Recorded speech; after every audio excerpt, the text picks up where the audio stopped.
Okay, are we ready to start? Second session.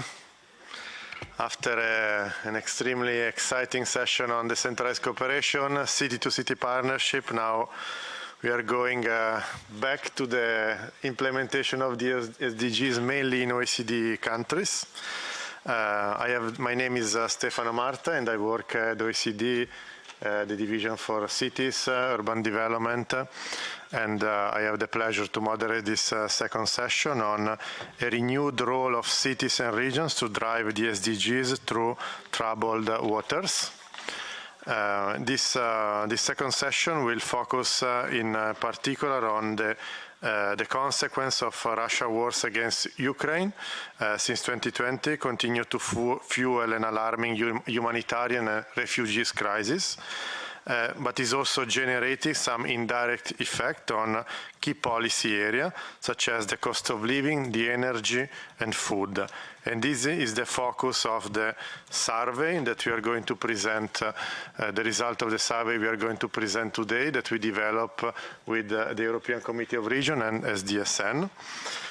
In particular, what we want to understand with this session is if the SDGs, as it was the case during the COVID pandemic, can still offer a framework for cities and regions to go through this period of crisis. The objective of the session are two. The first objective is to present the result of the survey. This is the third survey that we do with the European Committee of Regions. We did one in 2019, in 2021 the second one. And this one we have the pleasure also to collaborate with our colleague from SDSN. Lawrence, Emon and Audrey will present the preliminary result of this survey because it is still open and it will be open until the end of April. So you also take this opportunity to encourage people to, in particular local and regional government, to respond. We already received 229 responses so far, but I think we can do even better by the end of April. And the second objective of this panel is to collect and share some good practices on how various cities, regions and stakeholders are using the SDGs in this period of crisis. So we are already late. I will give the floor immediately to my colleague Audrey Parizel from the European Committee of Regions, Lawrence Gross from the OECD, Emon Drum from the SDSN that will jointly present the result of the survey. So you have the floor, and please let's keep 15 minutes for the whole presentation. Audrey. Thank you. Many thanks, Stefano. I will start by introducing the survey, the objective. The first slide, please. The objective was to take stock of the progress made by cities and regions in the implementation of SDGs, as well as to assess the impact of COVID-19 on this implementation and analyze how current crises such as the war in Ukraine are affecting your work on SDGs. We also had a specific part on food and on energy, because these are really salient issues at the moment. The survey period has, I think Stefano said, it started on 22nd of February, and we are really encouraging you to still participate if you have not done so. As of this morning, we received 263 replies. We extracted 229 responses overall, and we have 144 responses from municipalities, regions and intermediary bodies like metropolitan areas or provinces from EU countries. We have 12 from other OECD countries and 13 from non-OECD countries.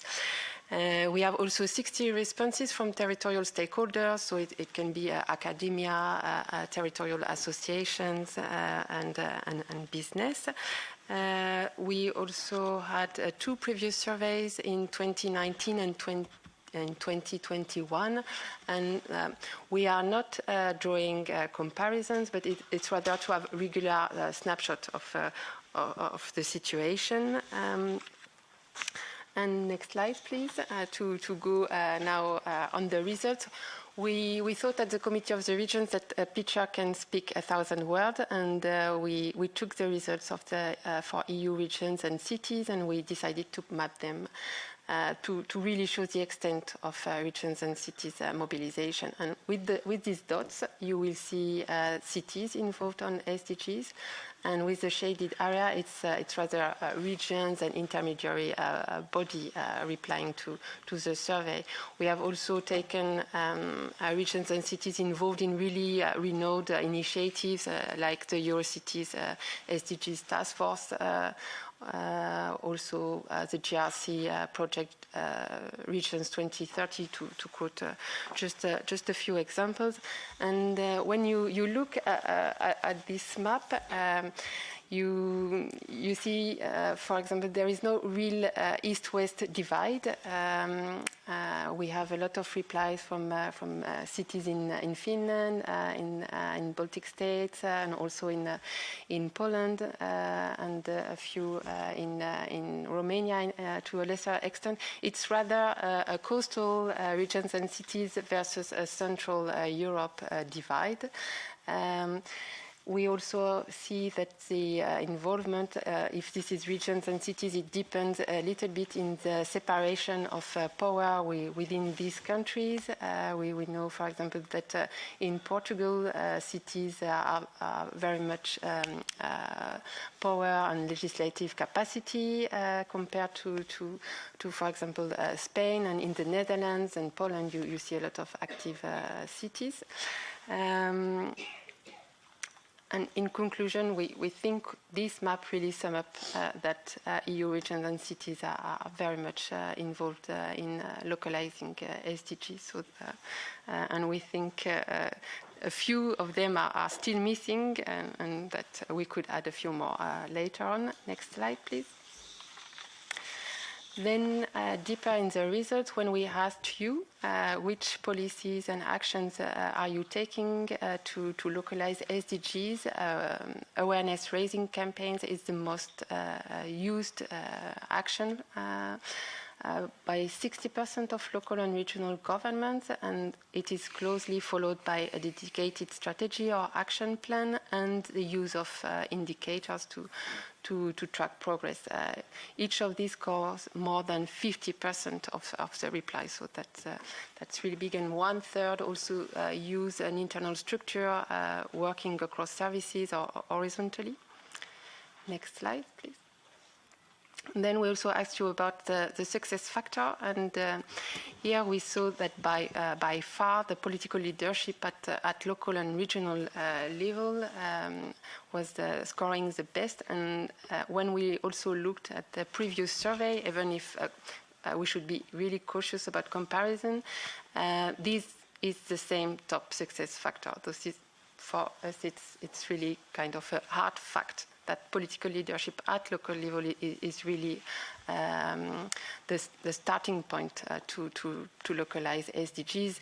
Then peer-to-peer learning with other cities and regions, being part of network, exchanging with other cities and regions, as you said earlier, Marco, is very important success factor, as well as is a dedicated funding and budget on SDGs.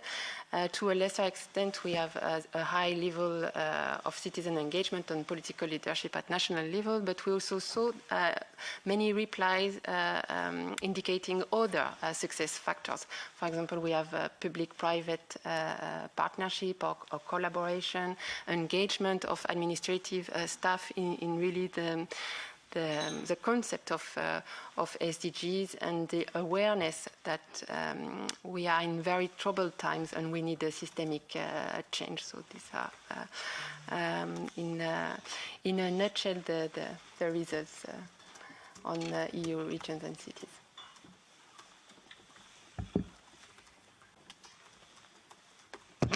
Next slide, please. So this shows the results from the question, what type of data do you use to track progress on the SDGs? It's a pretty high-level question, but it has implications for issues of data quality, availability, the input-output question, and also the validity. And we found that a majority of governments surveyed use local and national data sets to track SDG progress at the local and regional level, perhaps unsurprisingly. However, 41% also use qualitative assessments to track SDG progress. And fewer than 21% overall use private, international, open source, or unconventional data sources for tracking SDG progress, which was left open to interpretation, of course, these definitions, but by private, we understand data from industry or infrastructure operators, as well as from data providers like Esri or Google Earth Engine. International, of course, referring to UN or OECD or other international organizational data. And then unconventional can be interpreted to mean things like social media and other online sources, as well as Earth observation and crowdsourced information. So there's a clear gap, or at least a divide between the sources of data used with the majority of local governments relying on national and locally produced data sets, but much less for the rest. Thank you, Eamon. Then one question that we already asked in the 2021 survey, was the one on the usage of the SDGs as a recovery strategy from COVID-19. And as already mentioned, we don't really want to draw conclusions or comparisons with this 2021 survey, but we can still see that here we have the most common answer, which was that cities and regions have already used the SDGs before the COVID-19 pandemic and are now also still using them as a framework for recovery. We have a certain share of cities and regions that did not use the SDGs before the COVID-19 pandemic, but now they have started using them. So this is a share of 8% of local and regional governments that responded to this survey. And then also very interesting finding is that 1/4 of the respondents said that they did not use them before, but now they have the plan to actually take advantage of the SDGs as a framework for the COVID-19 recovery. And we had a second question related to COVID, which was about the biggest post-COVID-19 challenges for cities and regions. And here we split the answers into the different SDG dimensions, and what we saw is that the people dimension was clearly the one that cities and regions pointed out as the most crucial or the most affected one by the COVID-19 pandemic, with 46% of local and regional governments seeing this one as a main challenge, followed by the planet dimension and the prosperity dimension, with both had 21% of answers. And then next slide, Alina, please. We also asked, in view of the geopolitical context that Audrey mentioned, what the impact was of the cost of living crisis in cities and regions, the increase in price levels. And we asked them about the standard of living in their city and regions. And one very interesting finding here is that more than 50% of the cities and regions stated that the standard of living in their region has already worsened, and they expect still a further deterioration of living standards. This was an answer by 54%. And then there was another 28% that have already registered a decrease in standard of living, but for them it seems to be a status that is more or less stabilizing now.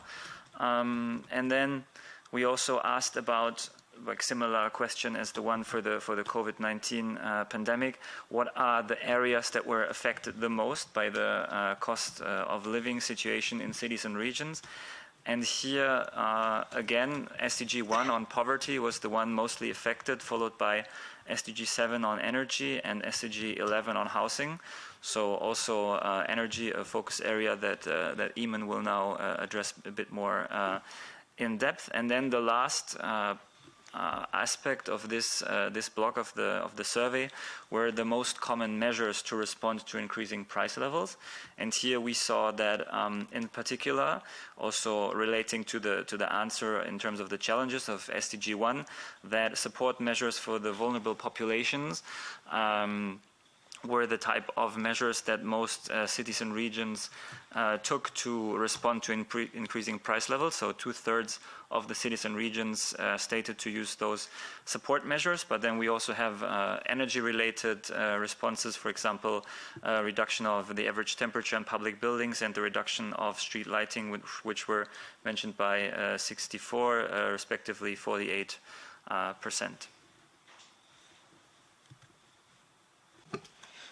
Thanks. So to dig into the energy question a bit more, perhaps unsurprisingly, the war in Ukraine has coincided with an increase in the importance of SDG 7, clean and affordable energy, for 75% of OECD local and regional governments surveyed.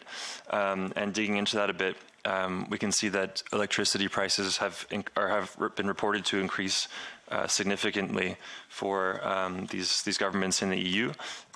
Notably, no cities and regions outside the EU that we surveyed experienced electricity price increases of more than 100%, whereas nearly 20% of those in the EU have experienced that.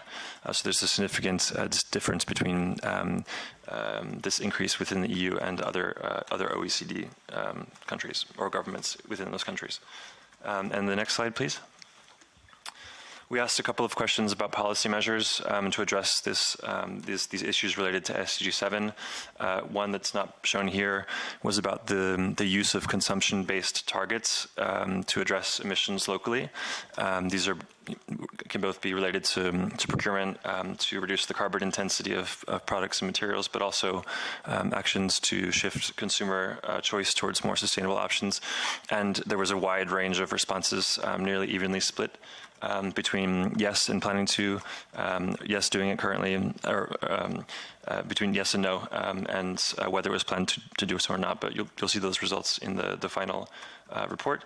But this diagram, to conclude on the energy question, shows that in terms of broader levers for action, we observed that over 45% of the governments surveyed say that shifting from fossil fuels to zero carbon sources of energy will help them attain SDG 7, and secondarily that 35% of them said improving building energy efficiency would help them do so. And there was much less reliance on policies and strategies related to transport, electrification outside of power, and industrial energy efficiency as being important at the local level. And then I'll conclude with the last section of the survey, which, as already mentioned, is about food. And the first question there that we asked was about the importance of the SDG 2 on zero hunger and the topic of food in general. And one of the main findings here was that SDG 2 has increased its importance for 31% of local and regional governments due to the inflation and the cost of living increase. But at the same time, it's not necessarily a top priority for more than half of the respondents.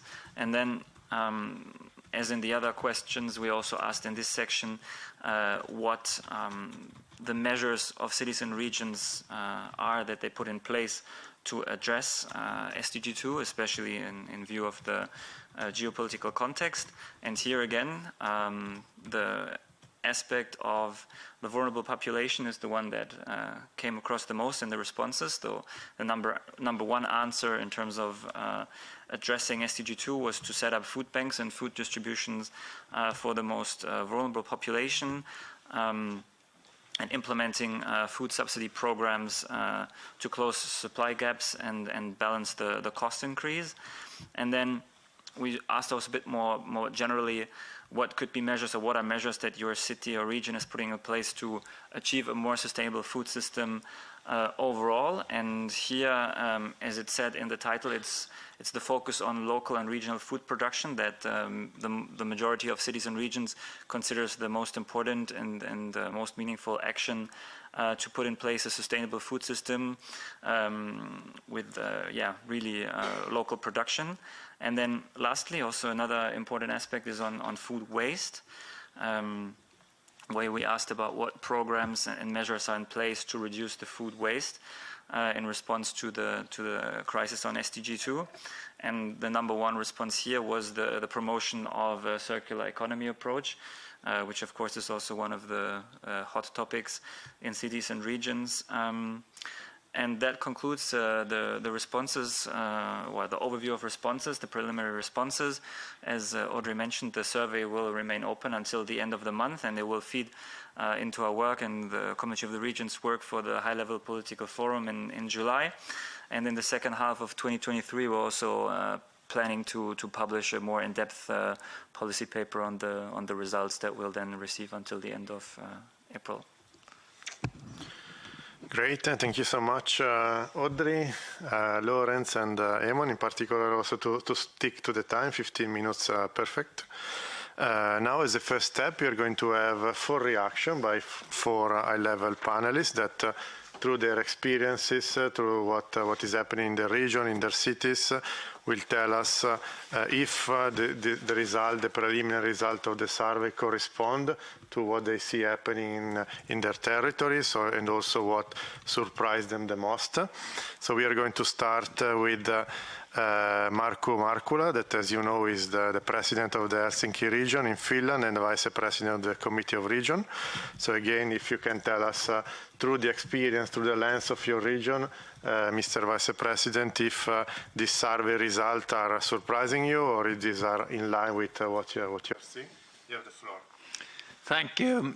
Thank you very much. And let me first say that, of course, these results showed a lot, but the most of that is very much in line what we had the feeling, what is the situation, not just in Finland, but many parts of Europe. And from Finland's side, so you saw from in the map, so that we practically had there, I think, 6 small dots, because that's the 6 largest cities, biggest cities in Finland, who have collaborated not only with the SDGs, but with a lot other issues, kind of strategic alliance. Previous 7-year program period in the EU, we worked a lot in the cohesion policy to take actions further on, and all actions are kind of concrete, visible within the SDGs as well.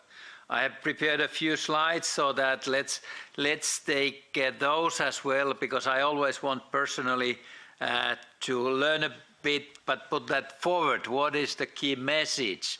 And now here with this slide, so first that this why the situation is, like, I would even say, alarming with the SDGs. So if we look from top down, so that's not enough. We should really focus much more on the local, I call it dialogue, because it's co-implementing with the citizens, with industry, with all.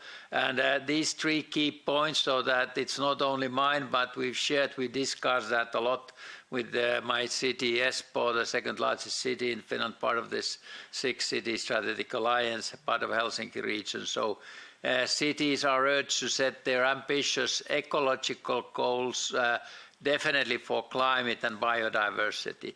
But we need at the same time to think about the other dimensions of sustainability, social, cultural and economic sustainability. And then we have the spectrum of 17. And then we come to what Bertelman Stiftung was pushing forward. So we need to have the better data to follow.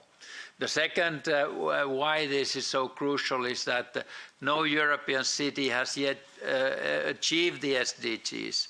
So this Ukraine situation closed down a bit the progress, especially in Finland, because it's not just that we are worried and we have a lot of Ukrainian refugees. We have helped a lot there, but we have 1,344 kilometers land border with Russia.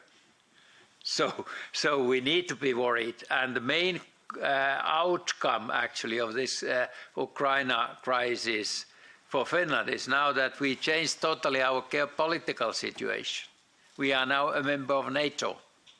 thanks that we got Turkey finally to approve our membership, and Finland ratified the Swedish membership in 40 seconds after we were approved to be a full member, and now we just push Hungary and Turkey to get Sweden there as well. But we are protecting the whole northern EU now there with this border region. And that, of course, it's changed a lot of the public concern. But we need to keep the work with the SDGs, and we need to understand both the theoretical level, and that goes what I present with a couple of the other slides, if you take the next there, so that we tried to look from our experience that we actually started looking for SDGs much before there were the SDGs. So I personally as well was involved in, and I looked some of my writings from the 90s that I had taken these key elements of sustainability quite strongly there. But it's not only mine, so that until close to 2020, we were, especially within the EU, focusing strongly on a regional innovation ecosystem based on smart specialization. Focus on something, smart specialization, targeted to get the political leaders to convince, focus especially on economic transformation. But now it's very clear, and that has happened within just the recent years, so that EU and everywhere at the core, at the center of this smart specialization, that's now the SDGs. Not anymore only the economic. And then it's looking at the different potentials that we have on innovation policy, and that's on those small figures there in the middle. And now we are kind of moving to the third phase of this, so that we need to implement SDGs to be part of our own city strategy or the regional strategy.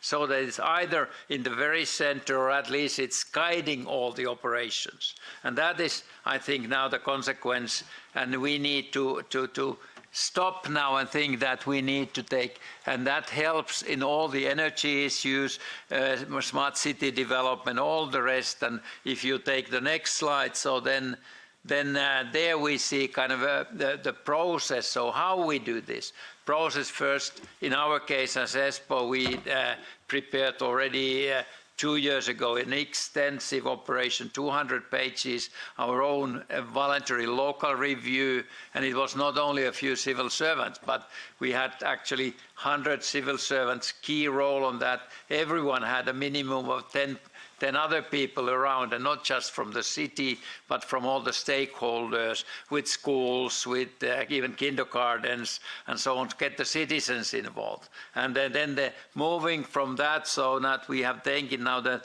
what does it sense making? What is the learning process of that? We have instruments that we have shared a lot, organized a lot of global events with UN Habitat and with many others, and using what we can call the SDG canvas and so on, how to do this process, and then how to have this kind of holistic approach in our city municipal strategy, in our case approved by the Council, where this plays a crucial role, and in the next years as well. And now this spring, actually, in the city ESPO, we are starting another second round of this voluntary local review with the very thorough, so that it will end up, and it's very clearly in all elements of the next city strategy with the new Council then to approve in 2 years' time. But we work on 2 years showing that what to do in concrete terms. And if there is one more slide, so I sorry that this is in Finnish. I just made this morning, so that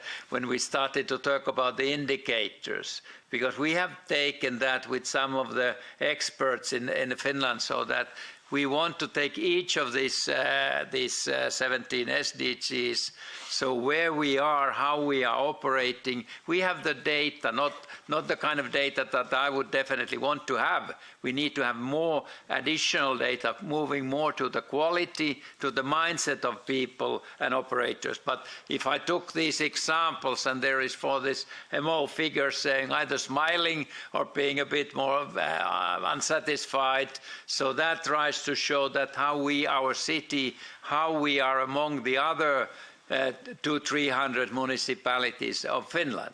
because we have that data. Not only Finland, we have Sweden, we have UK as well. So there is already certain data, and then we compare how we are making progress within the last 2 years or so. So these arrows show that if they are up and if they are green, so that's very positive. In some cases, partly due to the Ukraine and energy crisis, so some of these figures have been going down as well. So we need to be open and use that data, and that is my key message. We need to localize, but start doing that in partnership. So that's a key message from our experience. Thank you very much. Thank you so much, President. I think in particular this very concrete example on how voluntary local review can influence the policy-making process, it's a very, very relevant takeaway for me, because very often we see voluntary local review just as a report that are disconnected from policy-making. So I think this example on how this can influence the strategies and the local development strategy is extremely important. Our next speaker is online, and we have the pleasure to have with us the mayor of Warsaw in Poland, Rafał Czakowski. I hope I'm pronouncing it well. Mayor, are you online? Are you with us? Yes, I am. Can you hear me? Yes, very well. So thank you so much for joining. It's an honor for us, and as we also ask to the Vice President of the Committee of Region, it would be useful if you can tell us what is the experience of Warsaw and how the example, the result of the survey are, if they are in line with your expectation, or if there is something that is surprising you. You have the floor, Mayor. Well, yes, hello. Bonjour. Good morning. Great to see you guys. And before I start addressing your questions, I just wanted to share a few general remarks. Of course, as a chair of ENVE, I'm very happy to join the discussions around the global implications of SDGs. And of course, we are working with our colleagues who are doing exactly what Marco Markula was saying, which is localization of SDGs at an EU level. So I think that we're all on the same page, especially that we all know that when it comes to implementation of all of those policies, be it on the international level, then on the EU level, most of the implementation is done locally. And I think that our experience both from COP27 in Egypt, COP15 in Montreal, tells us that the proactive engagement of the Committee of the Regions in discussing SDGs is actually the way forward. And that's what we always put into our philosophy, as we did in a resolution on the Green Deal in partnership with local and regional authorities in December 2019. We actually highlighted that we should fully implement the UN agenda on sustainable development goals if we are to be successful on actually proceeding with the Green Deal. Now, when it comes to your questions, of course, I'm not really surprised by the results presented today, but I feel very much reassured that local and regional political leadership is largely acknowledged as a successful factor of the implementation of the SDGs.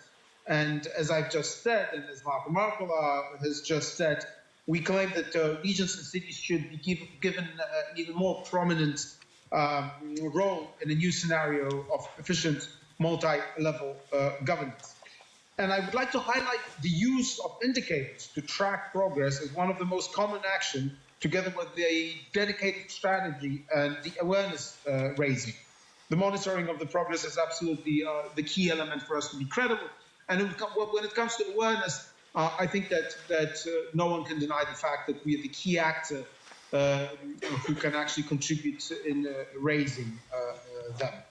Turning climate and environmental challenges into opportunities across all policy areas and making the transition just and inclusive for all, of course, are the objectives of the Green Deal, and at the same time, part of the SDGs implementation. And that's why we're of the opinion that their implementation should be synergized, that we should do them in synergy.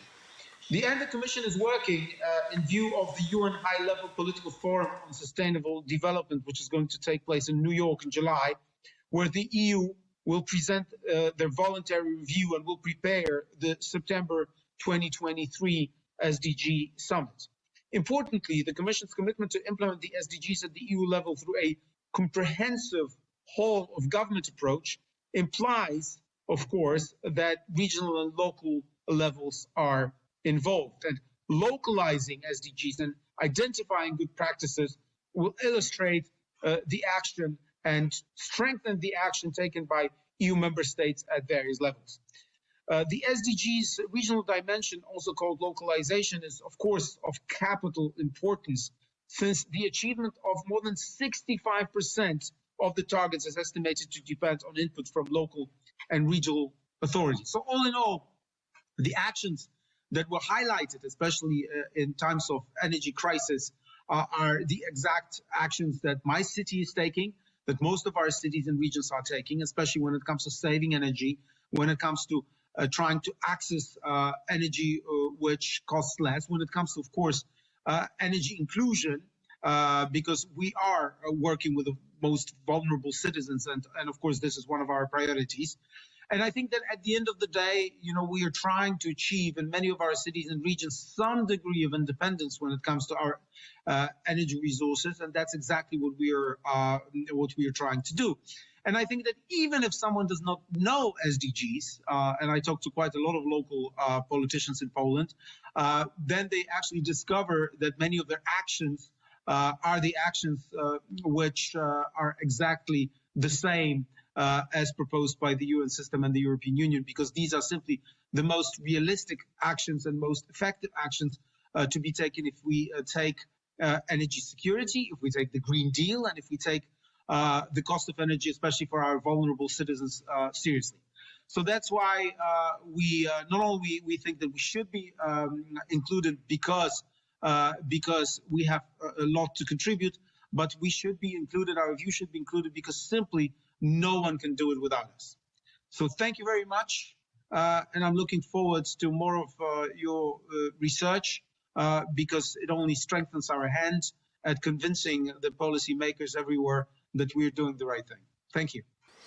Thank you so much, Mayor, for your consideration, for elaborating a bit the result of our survey, in particular with regards to the result, the importance of political leadership indicators, and in terms of sectoral area, your action in terms of energy and energy security. There will be time for the discussion. We already see in the chat that there are some questions that I'm then going to share with the panelists and with my colleagues who presented the result of the survey. Before that, I'm now moving to a region again. So we are. I'm happy to give the floor to Asier Arambarri, that is the Director at the General Secretariat for Social Transition and 2030 Agenda in the Basque Country in Spain. And the Basque Country just recently joined this week, actually, the OECD program on a territorial approach to the SDGs. So we are very happy to work with them. And something very interesting is that one of their motto is 2030 now, and this really connects very much with what the President Markula was saying about the urgency that is still not felt. So Asier, I'm happy to give you the floor, and also same question for the other panelists. What is the Basque Country? How is the Basque Country using the SDGs in this period of crisis, in particular to address the crisis in terms of cost of living, energy, food, and some consideration on the result of the survey? You have the floor, Asier. Thank you, Stefano. Good morning to everyone. Thank you very much for the invitation.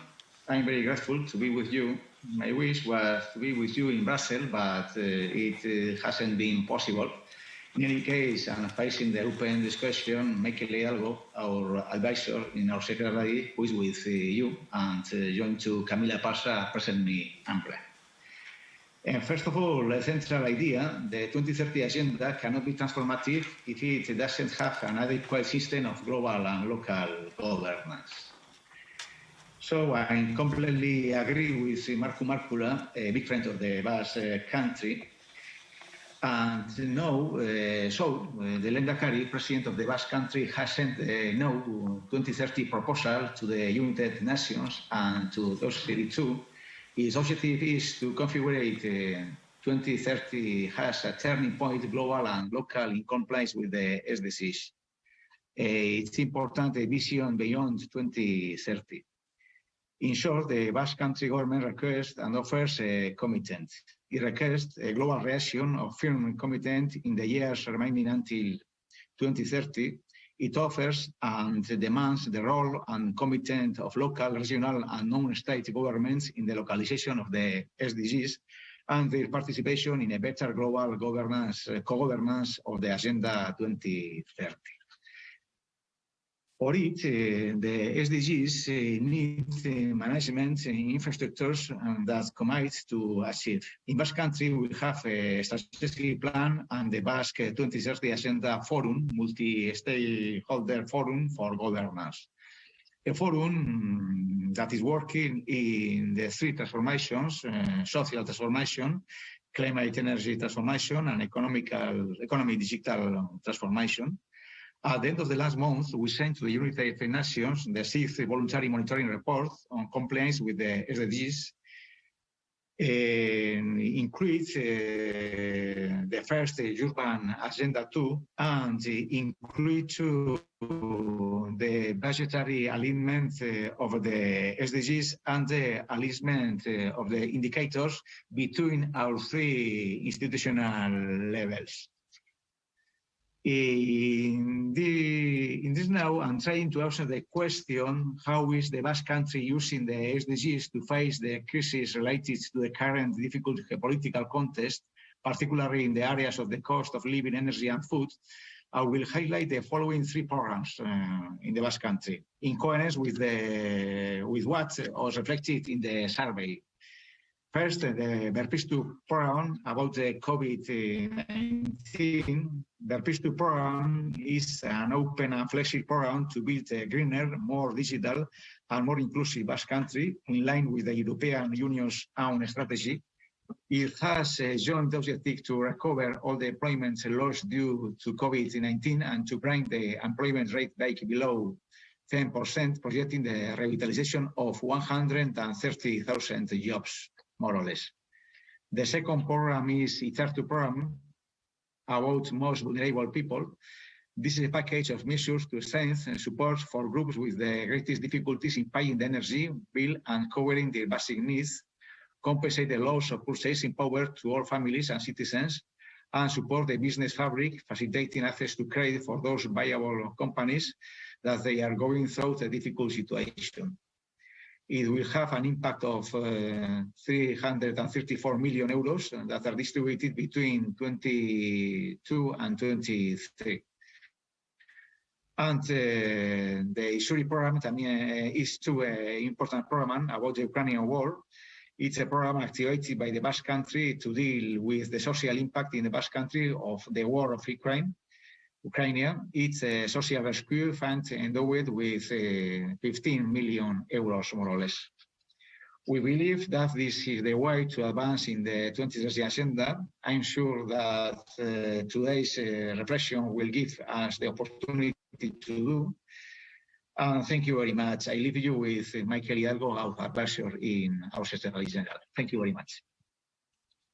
Thank you. Thank you very much, Asier, for highlighting this very concrete project that the Basque Country are implementing to address the current crisis and link to the SDGs. Last speaker is bringing us outside Europe. Our last speaker is bringing us outside Europe. Wait, otherwise I cannot. You're carrying it off. Oh, sorry. He's bringing us outside Europe. So we have Junko Yota, that is from policy researcher from the city of Kitakyushu in Japan. Thank you so much for joining us from so far. And it would be interesting also to hear from you, Junko, how, in particular in Kitakyushu, in other cities and regions in Japan, the SDGs are being used in this current moment, and what are your reflections on the result of the survey? You have the floor, Junko. Thank you, Stefano, for this great opportunity. So let me introduce myself. My name is Junko Ota from the I just also a council member of the Kitakyushu City. So Kitakyushu City, the SDGs started with the environment. Since Kitakyushu City was one of the most polluted cities in Japan back in 1950s and 60s because they're making steel. So most of the train rails for Shinkansen bullet train was made in Kitakyushu. So as a result, it was so polluted, but transformed into one of the cleaner city and became environmental model city, now the SDG city. So currently, we are promoting making a big, large-scale offshore wind power generation on the ocean. So this is one of the high priority, big project for the city. So city pushed this project for the climate change or the economic growth, but this due to war, I think they added another value, which is the energy security. We didn't think this big wind power project from the energy security perspective, but we realize how important to secure our energy by locally produced energy. So that's one thing. So second thing, thank you for the survey. My surprise was that regarding the data, 41% local answer was using qualitative data to track the progress of SDGs. So qualitative data is very important at the local level because you have to see case by case. So when the OECD mission evaluated Kitakyushu and made a report, we are evaluated for the such as Goal 3 health and the Goal 16 peace. So Japan in general have this very high number for health and peace, so we are relatively doing good. However, we just realize how we can be impacted from outside incidents such as COVID or the war.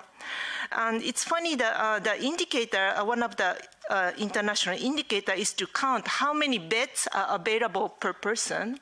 And Japan has like high number of outstanding number for this indicator.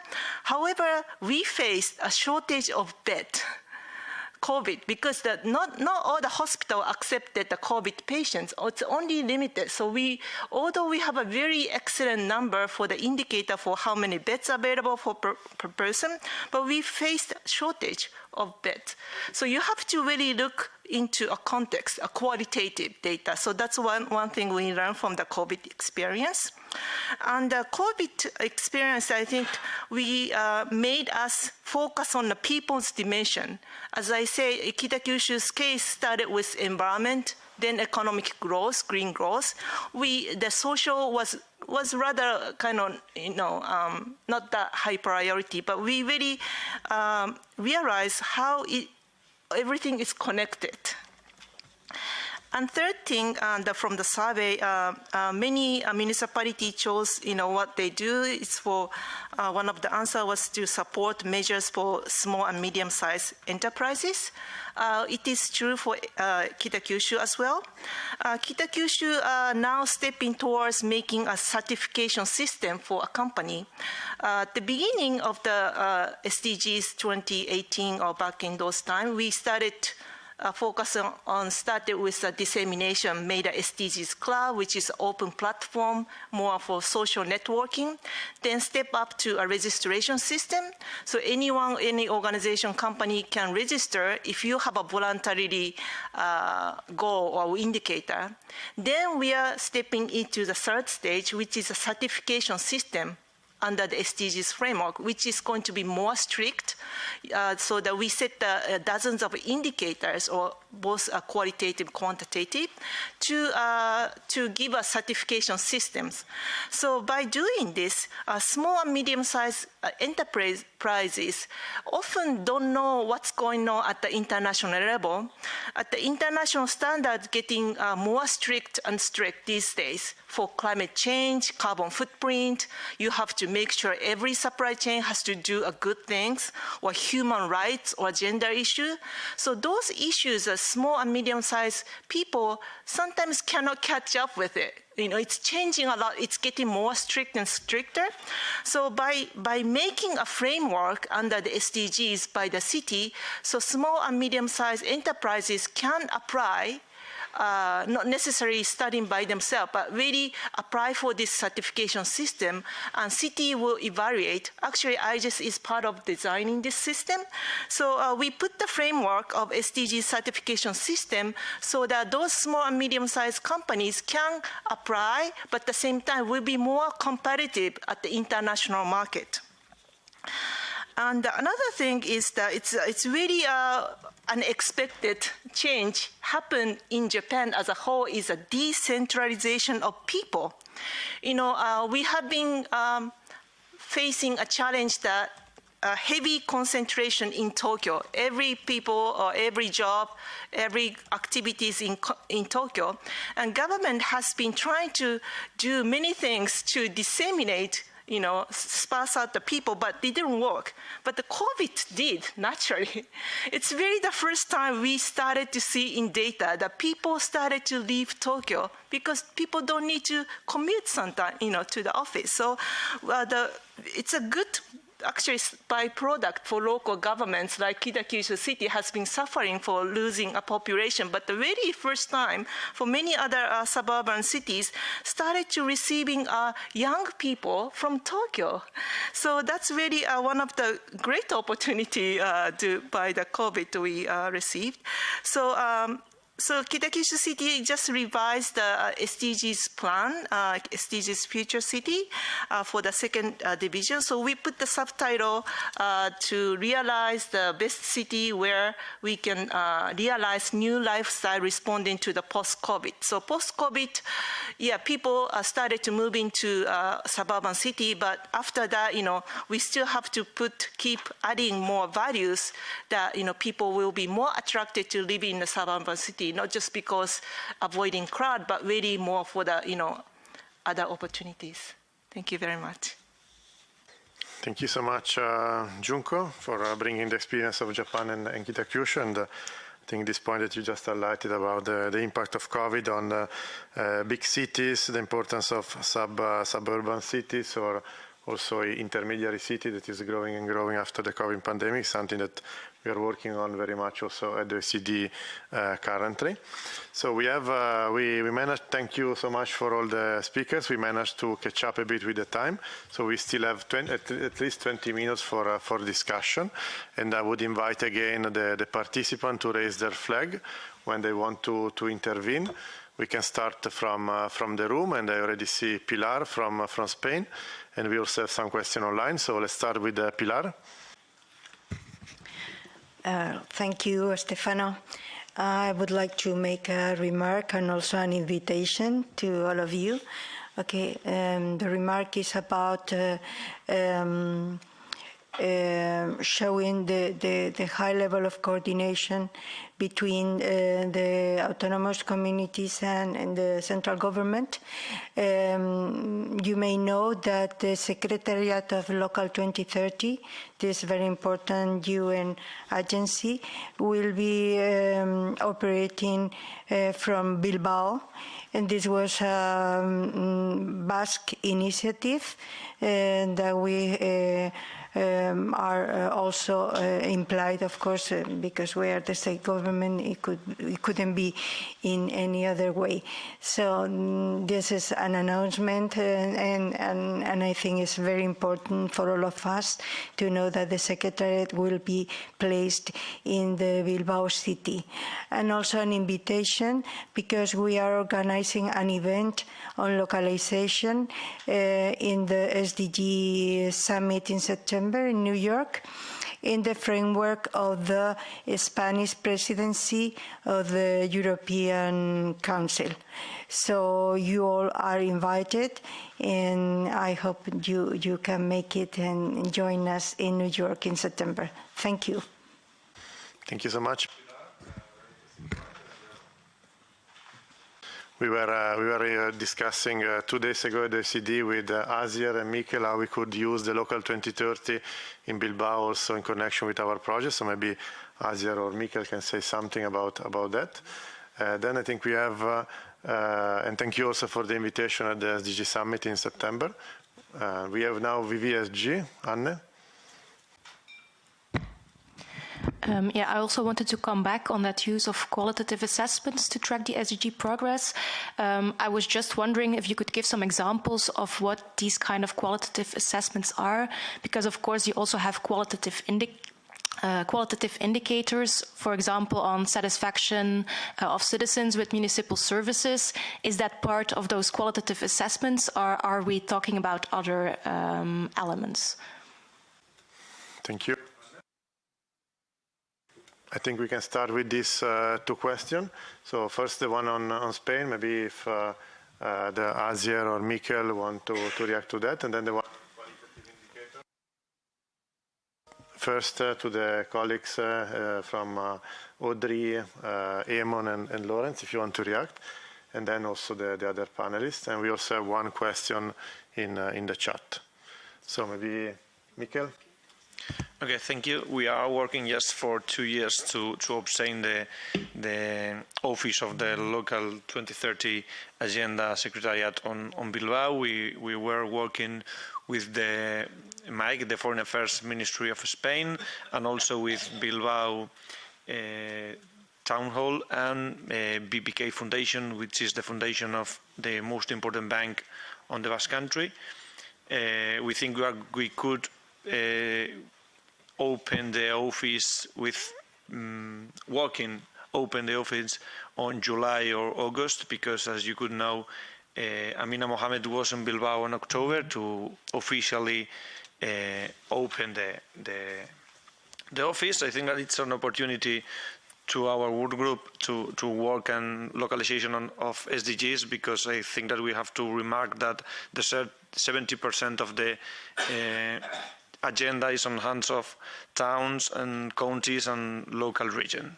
So I think that it's an opportunity for us. Thank you so much, Mikkel. Now the question on qualitative data. If Eamon or Lawrence, Eamon, you want to start? Yep. Yes, thanks for your question. So within the survey, we didn't ask, there were some examples provided by respondents, but we didn't ask them to define qualitative data. I should also note that they were able to provide multiple responses to this question. So presumably it was not only qualitative data that they use in their assessments, but the examples are typically, I mean, within other exercises that we've done, or at SDSN, for example, a recent project on SDG localization in Italy. It's simply about providing a narrative to give case studies, for example, of local policies to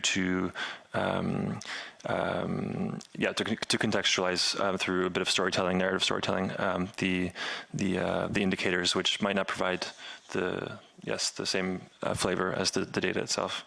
Also my other colleagues on the panel can speak to specific examples from cities. Thank you very much, Eamon, for the first for your answer.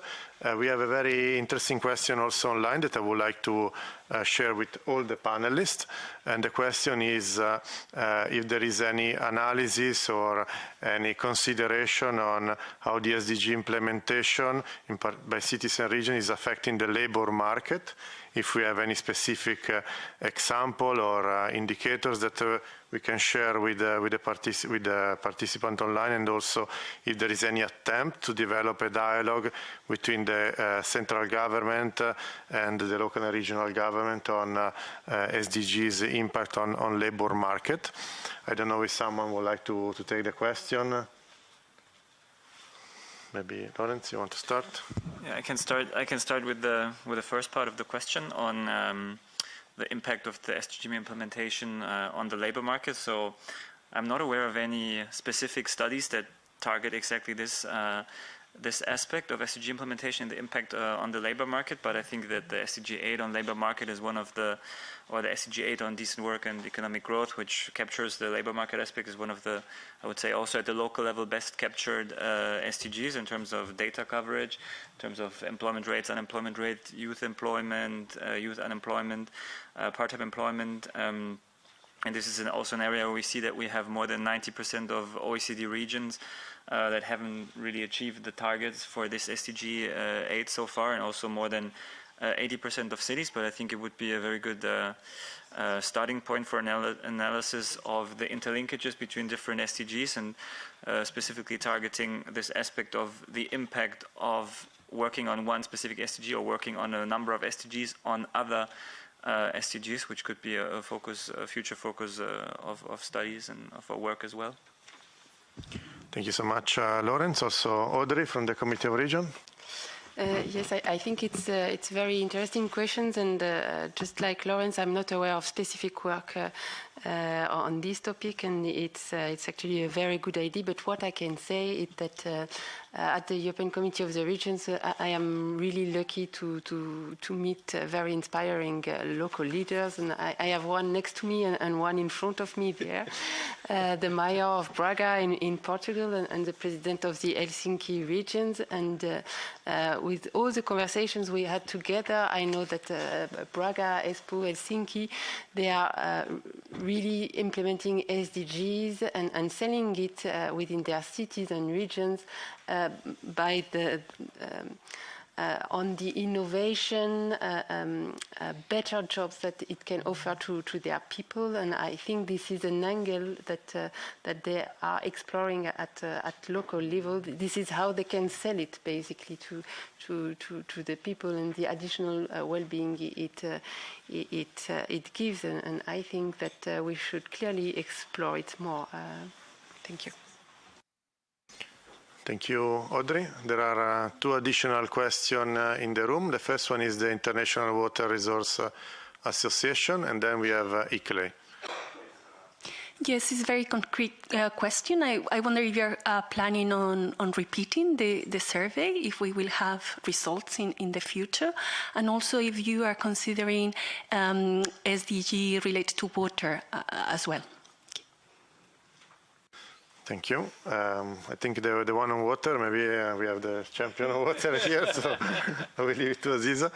And on repeating the survey, so far we have been doing it every 2 years with the Committee of Region, and we are aware that can create some survey fatigue, but so far I think we managed to collect information that we would have not have without this survey. So potentially can become a biannual survey that we can all together with the Committee of Region and SDSN do. But on the one on water, I'll leave the floor to Aziza. Thank you. You're always back to your first background. I spent 10 years working on water, for those that don't know. No, I think this is a very good question, actually, and I'll give the short answer, which is that there is work done within the OECD to support the measurement of distance to SDG 6 on water, but we know there are many water-related targets in other goals, so I'll focus on that one. Not only work that is done to track the share of official development assistance, for example, that goes to water-specific areas, but also more recently, and in cooperation with UNESCO, actually work to unpack the governance target of SDG 6, which is way more difficult to measure, and notably this idea of cooperation at the integrated basin scale beyond administrative boundaries. So there's a lot of work that is done from a sectoral standpoint, in the same vein that there's work that has been done in other sectoral SDGs, whether we're talking about 15 on life on land, 14 on climate, SDGs that relate to gender, etc. But I think what we're trying to convey as a message here, and maybe that links to the earlier question on the qualitative indicators, is that there is a sort of interconnectedness that requires, and that's where the territorial approach, I think, makes sense, to understand the extent to which decisions you're taking for a given goal work against or boost the achievement of another goal. And I think water typically is an area where we see some of these zero-sum logics, and I think the data doesn't always capture that. The data can tell you for standalone goals at a given scale, whether it's national or local, the travel that you have to distance to get there, but there's been very limited work actually on the systemic framework and looking at these trade-offs. And I think when you go into sectoral dives, this is really the challenge that you have to look at. And I feel, but we're preaching convinced people here with the constituencies on local and regional government, that the more granular you go, the more local you are, the easier you can understand these kinds of trade-offs and the extent to which decisions that mayors may take, that we know cut across a number of goals and have to do with land use and spatial planning and infrastructure and climate adaptation and so on, require somehow this whole of city government responsibility, but also this more interaction with regional and national levels. So my message is really that we need to have sector-specific work. I come myself from a sectoral background, and I'm a big advocate of that.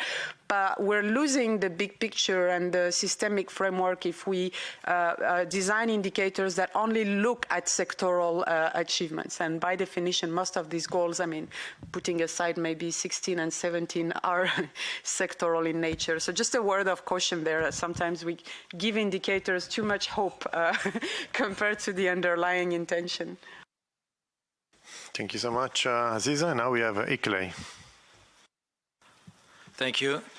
I'm Peter Franceschi, working for Iklay here in Brussels. Iklay is a European and globally operating network of cities and regional governments committed to integrated urban sustainability.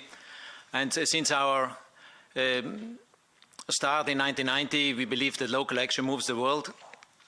And indeed, we have been working on the localization of the Sustainable Development Goals with the OECD and with the Committee of the Region on the localization of the Sustainable Development Goals, but also of the European Green Deal. And here is my question: to what extent you looked also at the regional specificities, for instance, in Europe, cities localizing the SDGs, but also localizing the European Green Deal? And to what extent did you take this into consideration, that localizing the local Green Deal is also localizing the implementation of the Sustainable Development Goals? Because indeed, with the Commission and other stakeholders, we developed within the Intelligent Cities Challenge a blueprint for action on the local Green Deal. Thank you. Sorry. Very good. Wait, Audrey. Sorry, Audrey, you can answer. Sorry. Thank you for your question. I think it's a very important point that you make in the European context. Is about the multiplicity of framework at local level on sustainability or related to environmental matters. You quoted the Green Deal. You also quoted the Intelligent Cities Challenge.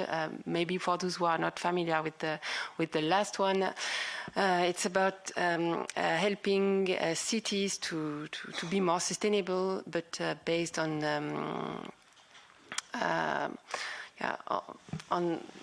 the innovation, new technology angles.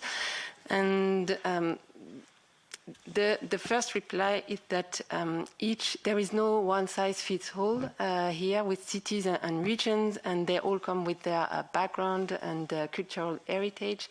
And what we do at the European Committee of the Region is that we always try to take the angle that is the best tailored for one citizen. For example, I look at Marco next to me.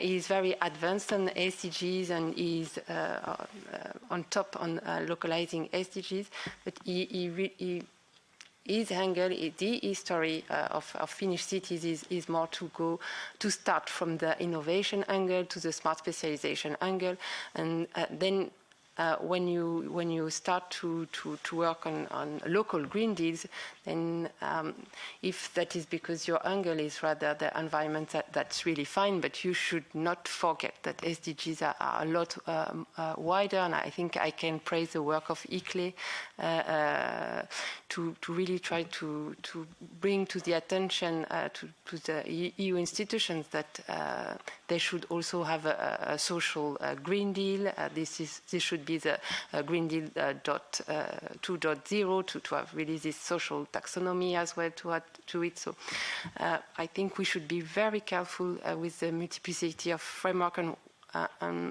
what we say about SDGs, because SDGs are kind of the only framework that encompasses all policies, and maybe Green Deal doesn't yet, and maybe we should work together to help on that. Thank you.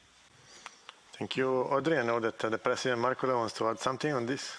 Yes, because now I think that adding to what Audrey said, but as well kind of reacting a few of the questions, because they all link together when we take especially the local level, because that's where the action is. If we think all of those 17 SDGs, so if whatever happens here in Brussels in general, on the political general level, so it does not bring the results. And one of the survey outcomes was really the political leadership.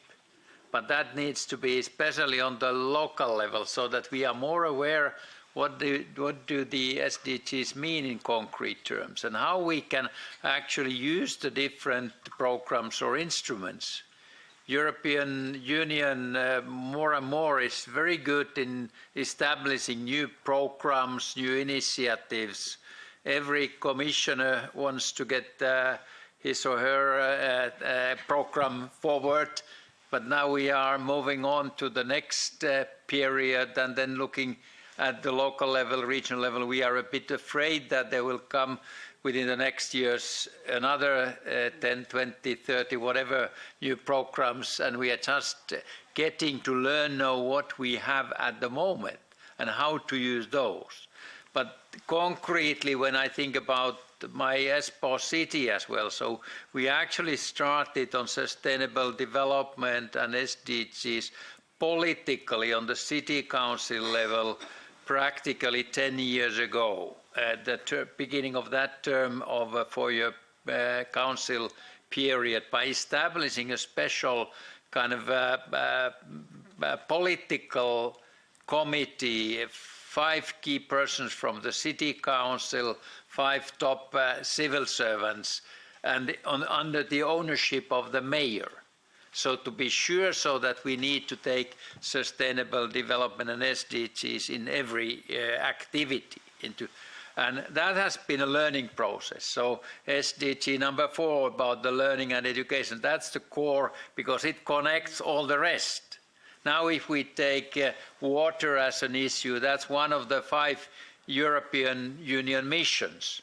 Oceans and waters, but it's fresh water as well. So it has direct link to another of the EU missions, the soil, because water is so crucial there, and we see already in the EU when linked to the climate adaptation, which is the third of the mission. So in the southern Europe and partly Eastern Europe, the water issue has been a very crucial one for the soil, agriculture, carbon farming, all those developments. So actually all these 5 EU missions as well, so they are very strongly connected as well. But in our case, when we go to the city and the region level, so we put the clear target approved by the city council. We want to be a carbon neutral city 2030, not 2050. Even 2 years ago, the regional council for the whole region, which is very large, 1.7 million people, 26 municipalities, a lot of rural area, we agreed the same. So we want to be a carbon neutral region by 2030. So we need to have a clear roadmap, action plans, But what we are especially looking for is so that we keep the SDGs there and show the linkages with the different financing instruments, but especially what is needed is the private sector, big companies, large, small companies as well, startups, to focus on implementing the SDGs. What is needed in each of those? It's what we call the carbon handprint. Some new innovative products or services or processes which can be then taken in active use, not only in our region or the city, but globally as well. And there is now the political debate forming a new government after the parliament election in Finland. And the industry is saying that you need, as a country, we need to keep the 2035 for the whole Finland to be carbon neutral. Don't give up anything out of that, because now the industry is making big investments. And what I said earlier about Finland as a NATO member now, we are more, let's say, reliable in the eyes of the other countries for their private investments as well. So we need to have these, and especially focusing on energy issues, on water issues, where we have already a good knowledge, and then sharing that knowledge with the rest. But there the action again it is on the city level, municipalities. We need to collaborate with industry, take our own investments, build the energy grid, the electricity grid, and link all the new elements to that. And that is coming then. We need to get the people to understand that all the results don't come up in a year or two, but keeping that 2030 our target, so we can show what will come up. So it's many parallel investments that are crucial. Thank you so much, President, for this very comprehensive reaction. We have an additional question from the Bertelsmann Foundation, and I also invite the two speakers online to let us know. Thank you. In autumn last year, we carried out a survey on sustainability management in German municipalities in cooperation with the German Institute of Urban Affairs. Oliver Peters is also here in the room. And the results of this survey show that at least for German municipalities, there is a major deficit in the missing link between strategy development processes on the one hand and financial planning processes on the other hand. And my question is if you also analyzed that topic, and if perhaps you or the other panelists have some advice on how to come to integrated strategic financial processes as sustainability management is concerned. Thank you. Someone from the panel, either the speakers or Committee of Region, SDSN, otherwise I can also complement a bit. Eamon? You're good? So I think it's a really a key point, Eric. In our framework that we are using for the territorial approach to the SDGs, one of the 5 key pillars that we have is about financing the SDGs and budgeting. And here we have two very important points that we are, let's say, promoting as recommendation are: one is the importance of sustainable public procurement, for example, as a way to provide incentives also to other stakeholders like the private sector to achieve the SDGs. And the second very important point is to integrate the SDGs into the budgeting processes. And we are seeing that some cities and some national government are already doing so. Among our pilots, Mannheim did this already 2 or 3 years ago. We see that, for example, Malmö in Sweden is doing so. So there are more and more examples on how cities are trying to integrate the SDGs into the budgeting process. So not just to see how much fund you are allocating to the different SDGs, which is quite not easy exercise, but it's not really the point of our recommendation. The recommendation is really to use the framework of the SDGs as a tool, as a framework to allocate budget and also to manage possible trade-off between different competitive areas for the budgeting allocation. So this is what you are promoting in our report, and there are some specific examples. Also in Finland, at the national level is doing so, is linking the budgeting to the SDGs. So this is a possible way forward. Another question, please. I couldn't see the name, so if you can present yourself. This is the last question, please. Thank you. My name is Andreas Lohmann. I represent North Denmark EU office. We represent local authorities in northern Denmark and in Greenland. And one of the main kind of overlooked things we've seen after the pandemic has been the acceleration and rise of mental illnesses in young people, especially loneliness and anxiety. And I'm wondering, is that the same case for the panel? Is the survey showing the same tendencies, and what have you done to address these tendencies? Thank you. Someone who wants to react on this, on the young people? Or in the room, or online? Any consideration on the impact on the pandemic on young people? Mental health.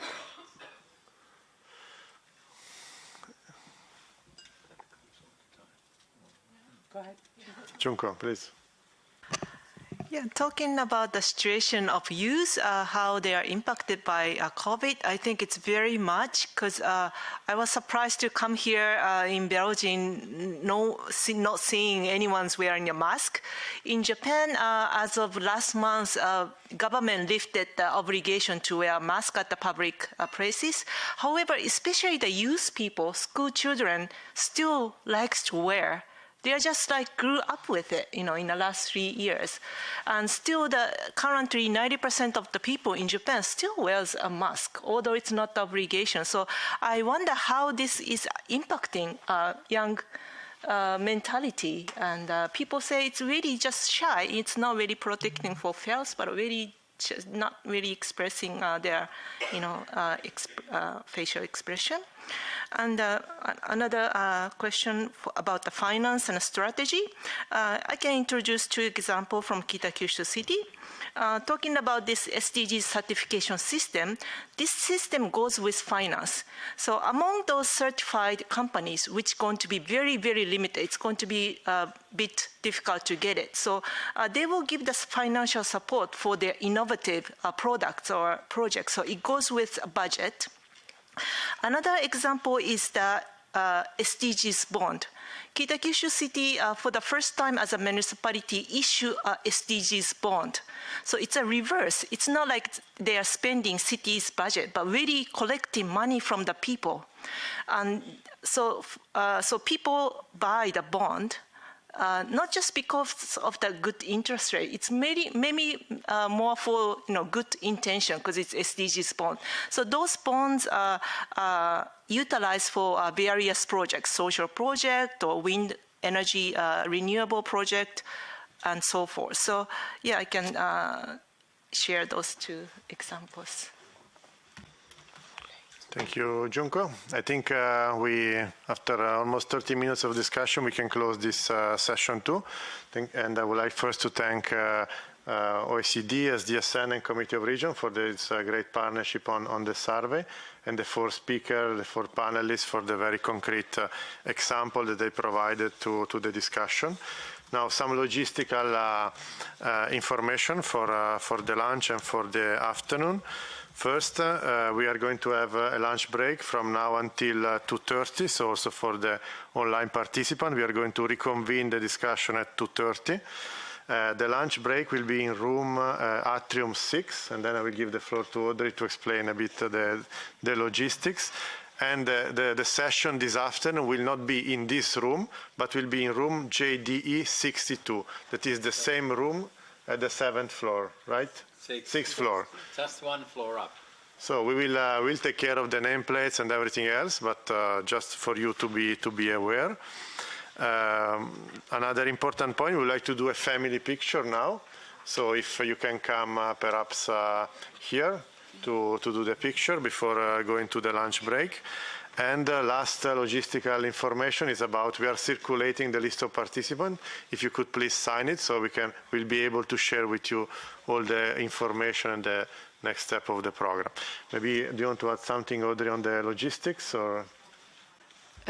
No, I just wanted to tell you very simply, follow me and my colleagues there. There is Maya in pink and Teresa. We will, you just leave and go on the left at the end. There will be a small corridor and lunch will be served really nearby. And this afternoon we meet, we meet in the same room, but just here. Yeah, and the lunch, I think that's one floor up as well, in the 6th floor. So, but it's easy to take the things there at the same time. Just follow me. Yeah. Thank you, and see you at 2:30 for the session on SDG 11, and also thanks for all the online participants.